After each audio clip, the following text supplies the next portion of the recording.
Hi, and welcome back to another episode of the History of Fan Anime. I'm your host, William Chow, and today's episode is another one of the episodes you've been waiting for, the MyAnimeList. And the year now is going to be 1988. This is a pretty big year again. Lots of good blockbuster movies and that kind of stuff coming out. 1987 was really big because it had like 50 OAVs that came out. So I mean, that was like a crazy year for new anime releases. But so this year, I'm gonna have to do the same thing. I'm gonna probably have to break the episode into two. So again, if you want to follow up on the TV series and that kind of stuff that came out in the previous year, do check the video for that. And then you can catch up and find out what you know. But now, before I begin, don't forget to go down below, click like, and click subscribe. Again, about 50% of you guys are subscribed, and that's great. Again, I hope that the remaining of you, I've earned your subscription, and you go down and click that red button there for subscribe. And again, great if you guys could also click that bell for notifications, because again, I'm getting up there. At least now YouTube now recommends 20% of my videos, so that's a little bit better, I suppose.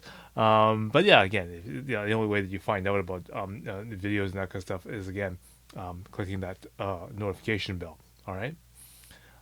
So 1988. Okay, so here I am. I've already sort of spent sort of my first sort of year in kind of university now, and I'm on to the second one sort of thing.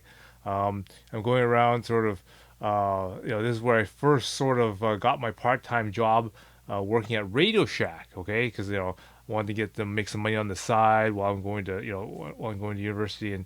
And so here's where I started getting a little more spending money to start, getting more into anime.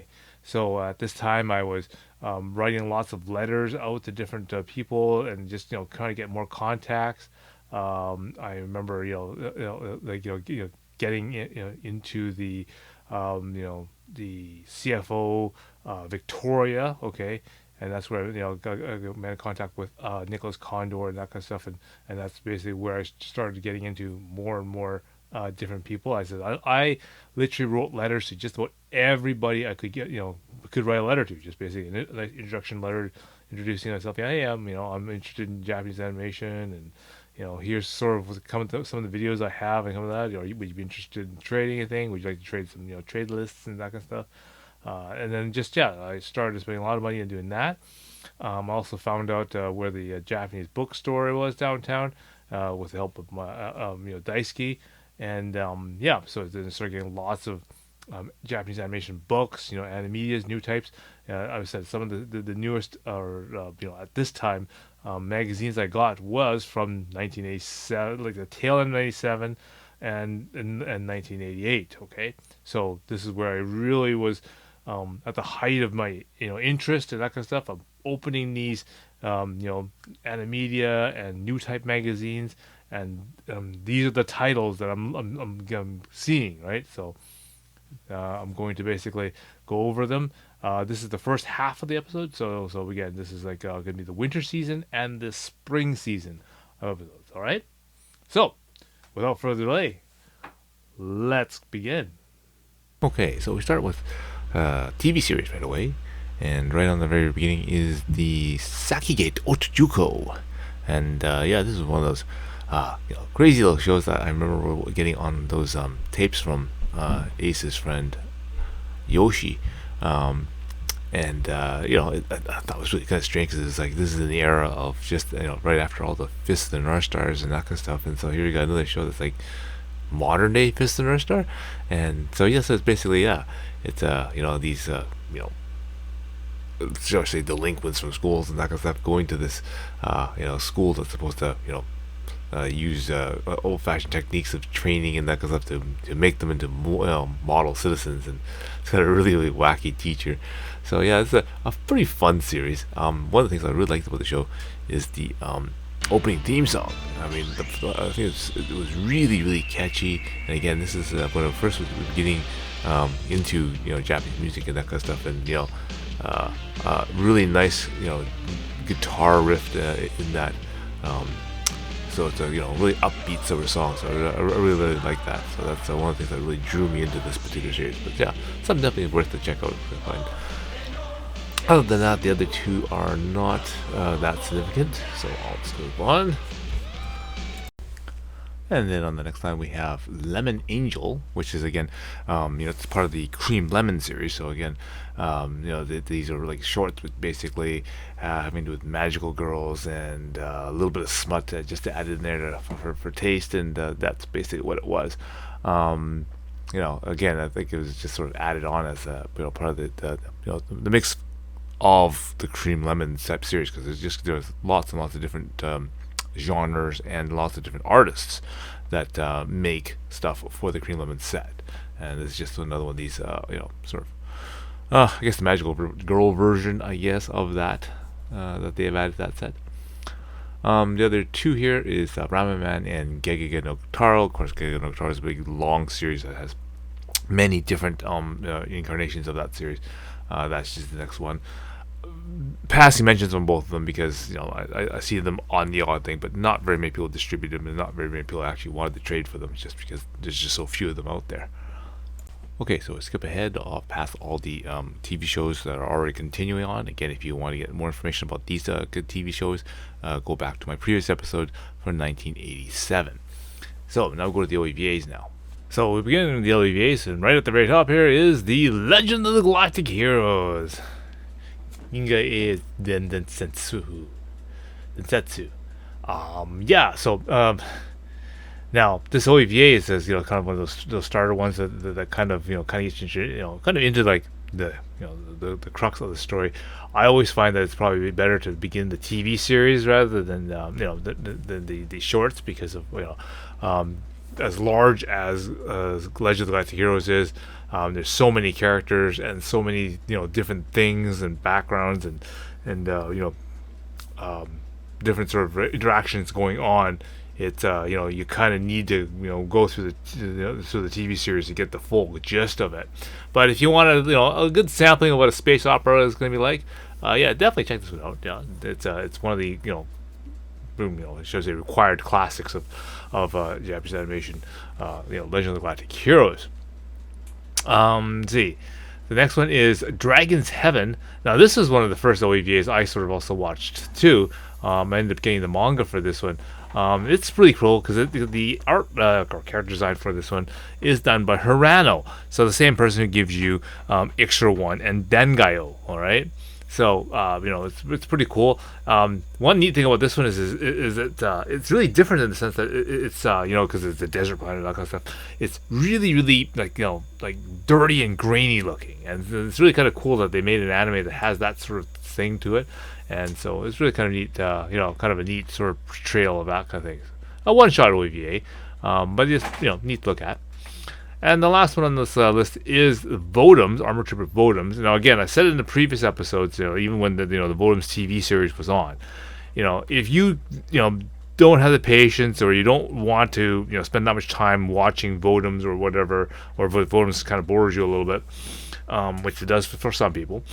And you just want to get like a one-shot dose of Votoms. This is the OVA that I recommend. It's Votoms: The Last Shoulder. Okay, it's sort of complete enough that you kind of get what's going on. It sort of has its logical beginning and ending, sort of kind of plot all together, and it's sort of set in the Votoms universe. And sort of if you want to try to just get sort of a good taste of it, this is the one that you should watch. And if this is all you want to watch of Votoms, just watch this one, Red Shoulder. Okay.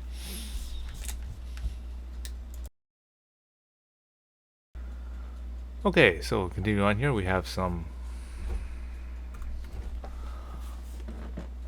All right, so we continue on here. We have the next one, which is I guess the title that everyone used was The Ultimate Teacher. Okay. Now this is actually two of these ones actually. I'll kind of go back over them really. So we have the here Ultimate Teacher. We have the Dunbine OVA, which again, a lot of people, if you're finished the Dunbine TV series, wanting more episodes, this is the OVA for the Dunbine series. And there's one called Madonna. Okay, so now Ultimate Teacher and Madonna are both kind of similar types of shows. They're both basically teachers, female teachers, um, dealing with over sexualized students slash the principal, and the situations caused by that. So Ultimate Teacher, nicer character design, almost like almost like a Madoka like thing, and very very risque type of thing, and basically her battles with the principal, who's like a half cockroach, half person type of thing, and so kind of an interesting one-shot OAVA there. That was released, if I remember right, that was released by U.S. Manga, I think it is. But yeah, it was like 93, I do believe, 93 or 94 when that finally came out here with English subtitles. Now the other one I see is Madonna. Okay, now it's also similar applies. She's a teacher, and she gets put in charge of the delinquent class who's trying to always find a way to look up her skirt and all this sort of stuff. And then the principal decides, okay, here we'll fix those guys, and we'll make her the coach of the like rugby team or something like that. It's like a sports team. So that was kind of an interesting OVA thing, and that also got licensed. But believe it or not, I'm doing the thing for 1988. It got released by Media Blasters in 2002. So this is one of these, obviously journeys where, hey, we're running out of animes to license here, because again, this is still, in the height and the heyday of anime, right before the crash in 2008. So I guess everyone's just reaching for like animes to license, and here you go, quickly you can kind of think it's like 14 years ago. There's this OVA called Madonna. Hey, let's license it and let's put it out. It probably didn't sell very well, obviously. So there you go. But yeah, I didn't like this one as much as, of course, I like the Ultimate Teacher, because the character design is done by that person I don't really like him. I had to look it up. His name is Minoru Maeda. Minoru Maeda. Now he does a lot of common, shall I say, I don't know if the word's common or word, character designs for lots of animes, because he's done a lot of different animes. Okay, I mean he works on character designs for like Dragon Ball and I think it's like Nine and things like that. So very very common shows, right? And big shows. But I don't particularly like that particular art style, and so that's why I didn't. Even though the premise of this one is kind of a funny premise, but I think still, if I had to do the choice between the two, I'd still go with the Ultimate Teacher in this line anyway. In terms of popularity back in the 80s, definitely a lot more people were trading the Ultimate Teacher. Again, I think that was a funnier, more appealed to more people kind of anime. Madonna, kind of has that rough sort of almost like junk boy looking like look to it. And again, not as many people distributed it. And again, just also the fact that having a title that's also a very popular singer named Madonna, at that time really got it confusing and mixed up. So I think there's a lot of confusion at that time that kind of didn't help it at that time as well. So I think that's probably a part of the demise of that as well. But yeah, definitely, if you want to look into those type of things, that's something to look at for this thing.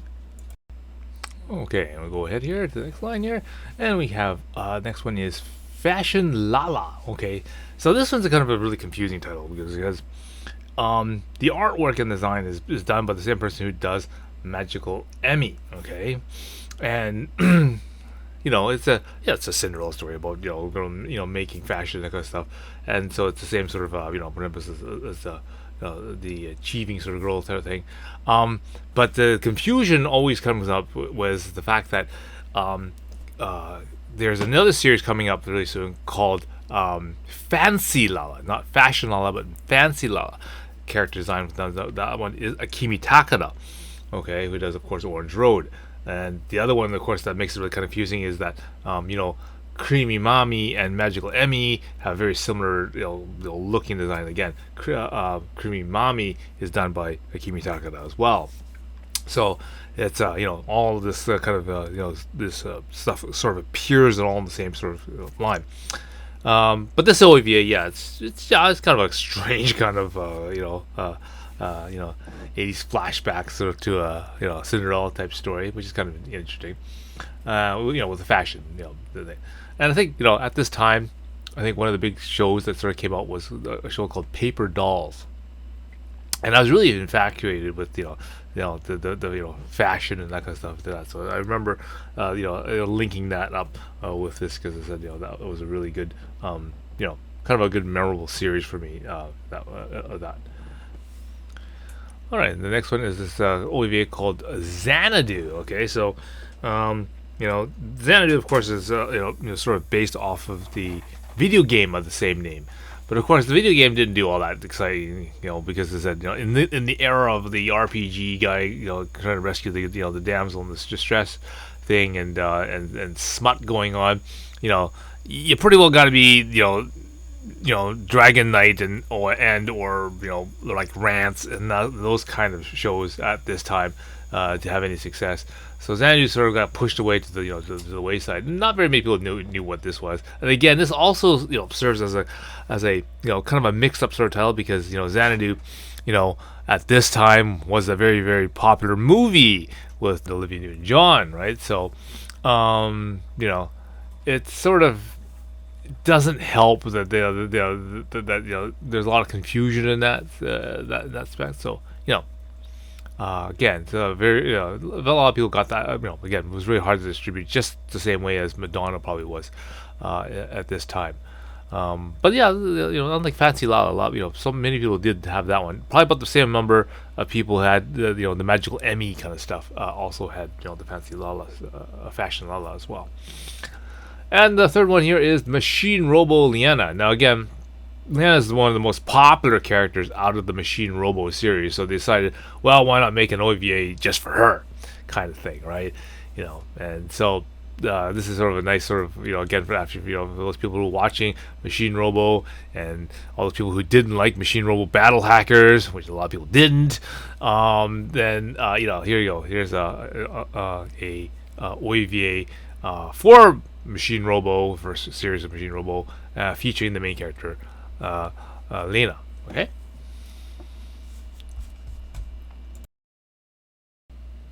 Okay, so we'll scan ahead here to the movies now, and right on the top of the list is probably one of the biggest blockbuster movies for 1988, Gundam Charge Counterattack. So the long-awaited, resolution between what happens between Amuro and Char. For Gundam, right? So again, we've been waiting ever since Zeta Gundam and Double Zeta Gundam, and now finally we got finally get something Gundam that actually resolves that. Great animation quality work and that kind of stuff. The soundtrack is also worth noting on this one. This the Beyond the Time from TM Network ranked the top song for 1988. It's the highest ranking song for the charts. Now, I did an episode about where I went through and counted down the top 100 songs for 1988 and compared them with the American songs from the American top 100 Billboard chart listings. So just so you can get a gauge of where how popular a certain song would be in relation. And so like I said, this Gundam Charge Counterattack, ranked the highest for 1988 for an anime song. So again, if you want to go back and check that out, it's really good. So continue along. They also get the Gingyu Eiyu Densetsu movie. So again, a movie version of the Hero of the Galactic Heroes. Again, my recommendation for such a long series is you might want to check out the TV series and whatnot. This movie is pretty good. I mean, it's we played at one of our meetings because it is more or less takes a segment of the storyline and puts it together into a movie format, which is kind of pretty good there. So again, the Legend of the Galactic Heroes movie. And the last one in this line is the Saint Seiya movie. Okay, no, so this is the one where they go against the Asgard gods. Okay, so we're talking like Valhalla and Odin and all this other stuff. So this is really good because at this time, I was really a big partial Advanced Dungeons and Dragons freak, I guess you'd say, player, and and what I was really fascinated, you know, in the deities and demigods, right? Just all the lore and stuff, from all the different gods and that kind of stuff. So this is the whole entire section, depicting the Norse gods. So this is pretty good. So basically the Athenian saints go against the Norse gods in this movie. So it's, and like all the other Saint Seiya movies, you can kind of figure out what happens. All right, so. All right, and continue on with movies is again, dominated by Rumiko Takahashi. Okay, we have the Maison Kaku final movie. So this is the movie that basically happens, pretty much in the last couple of episodes of Maison Kaku, where it's just before the wedding between Godai and Kyoko. This is a long-awaited sort of extra sort of punch to the end of the TV series, just to give it a little more detailed feel for that. So again, a lot of people who were waiting for Maison Kaku was sort of waiting for this movie, so that was really good. It was one of the ones that we also fan subbed and did really, had a really fun time doing so. And of course, the other main Rumiko Takahashi film that she does is the last of the Eurosat Sura movies. This is movie number 5. Okay, so again, she's been constantly releasing these, Urusara Sura movies every year, and now finally her 5th one has come out here. So again, she's had a pretty good run right now, and she's got more to come, right? Because it says, her big popular series this year was Maison Kaku, and don't forget she's got Ranma 1/2 coming up, and of course Inuyasha also coming up. So, she's gonna have a really good animation career for sure. Okay, and the last entry on this line is Lady Lady. Now, I actually haven't really heard of this particular anime, but I had to look it up, and yeah, so it's that same genre as like Candy Candy. Again, not many people traded this one or even had it. I mean, even even for things like Candy Candy, I only had just a handful of episodes. So it's not very good, sort of serious in that respect, but. When I was looking at the credits, the one notable thing it does have is both opening and theme songs are done by Shonen Tai. And just as I just mentioned about the Gundam Charge Counterattack, when going through the top 100 songs for 1988, Shonen Tai actually shows up quite often, and they've got like I think 3 or 4 songs in the top 100. So definitely a notable band, and again, one of the these very athletic, boy bands, and so very, very popular, and very, very popular with the female viewers, of course. So other than that, I think it's just a regular series for anime there. So something to check out their songs with, anyway. All right, so finishing off the movies for the first half here, as per Mammy, the Dancing Doll, and Ultra B. Pretty much nobody knows what either of those ones are, so that's pretty much does all the movies for the first quarter here. So yeah, we're getting right to the end here. Okay, so we go over to the sort of anime specials, and right at the start here we have the Mobile Suit Gundam Super Reform Gundam Mark 1. So this is like sort of the first kind of these really kind of goofy short, like Gundam shorts done using Super Reform ST animation qualities, and this is basically a lot of the portrayals of and from the ideas from things like the cyber comics, Gundam Head, and Over the Gundam, and things like that. These are now a whole bunch of like literally these short stories for Gundam using ST figures. It's kind of funny actually. Okay, so we're already at the almost 25-minute mark here, and I've only done like one season, so this is this is getting longer and longer as we go. So I guess I'll have to continue the rest of the analysis in the next episode. But what I can still do is I'll give you, a shortened version of the best titles to check out. So, I'll start with the TV series first. There is only one notable TV series that is new in this section, and that obviously is Sakigen Otojuko. So again, if you like that Vista North Star looking like characters in a high school sort of delinquent high school sort of scenario, definitely check out the music for that one. If you don't want to watch the series, at least check out the music from Sepia, Sakigen Otojuko. All right. The OAVs, pretty simple. I mean, the selection is pretty very limited, but definitely, if I had to give you a list, I'd give you three. As I said, I would definitely check out Dragon's Heaven. Okay, so just character design is pretty good. One shot story, so it's pretty simple one to digest. I'm gonna recommend the Vodum's Red Shoulder, and again, for all those people who just can't get into Vodum's or doesn't like Vodum's, if you're just gonna watch one Vodum's, just watch just this one, Vodum's Red Shoulder. That's really the only one you need to watch. If you just want to get into the Vodum series for that. And the last OVA in the set would be The Ultimate Teacher, and that's very comical, and this is sort of not quite not quite enough to make it a hentai, but it's trying. It's trying. Let's put it that way. Okay, so those are your three OVAs: Bodum's, Dragon's Heaven, and Ultimate Teacher. And finally, we go into the movies, and definitely the movies that you should probably check out is Gundam Charge Counterattack. That was of this entire lot, this is the most important movie of this particular segment. Okay, and I'm gonna probably gather it's probably gonna be one of the best movies for 1988 as well too. So definitely this is really that good. So you definitely check that one out.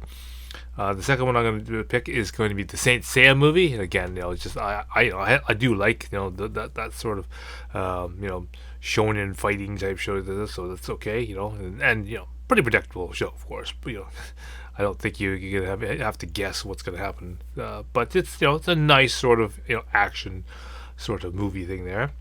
And of course, the last one, if you have time to check it out, and would be the Legend of the Galactic Heroes movie. But again, if you don't have time right now, and you want to get the full experience, you might want to try the TV series first before that. But either that or either just sample the OVA or the movie now, and just kind of see if that's sort of your bag, for a space opera.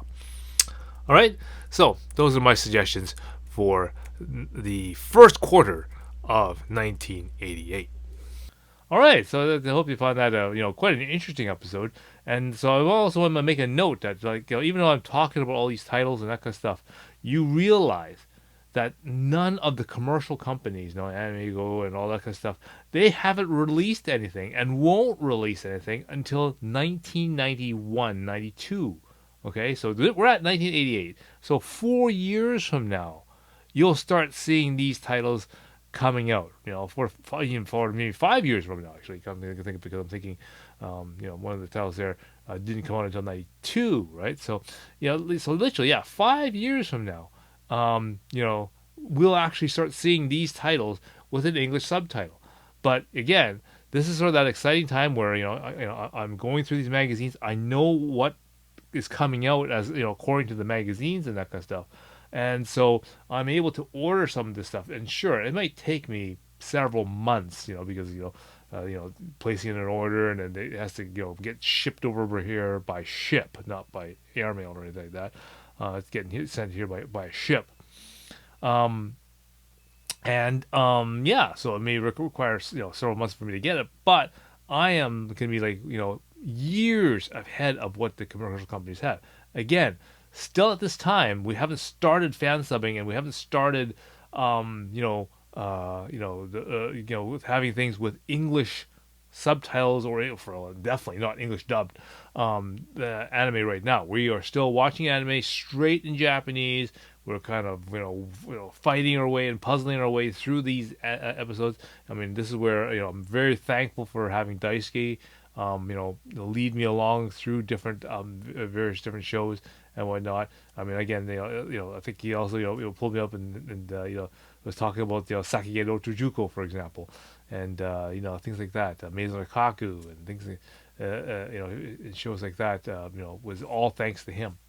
Okay, so again, don't forget to hit your notification and subscribe because we obviously got more of this My Anime List coming up in the near future. All right, so until next time, see you again.